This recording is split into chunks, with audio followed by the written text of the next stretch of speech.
Le 12 septembre 2018, à San Francisco, se retrouvèrent des maires, gouverneurs, ONG et multinationales pour parler de la faiblesse de leur engagement contre les gaz à effet de serre.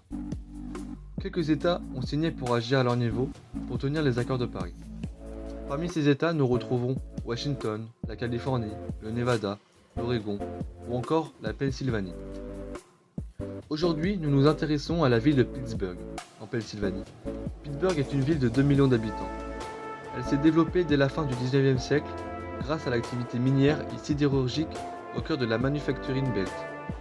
Grande ville industrielle et ouvrière, elle est touchée par la crise et le chômage depuis la fin du XXe siècle, à l'image d'une partie de la région, la Rust Belt. William Peduto, maire de Pittsburgh, a dévoilé ses objectifs pour 2030.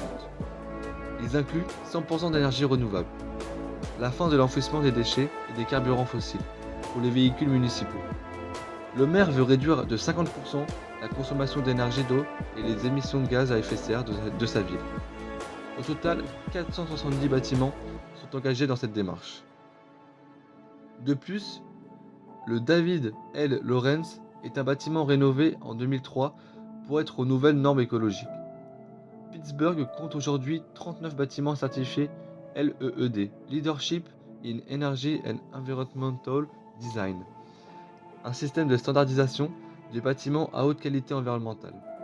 La ville s'appuie sur son passé industriel pour promouvoir les rénovations et changements du parc automobile. Et Ford a investi 1 milliard de dollars pour ces changements.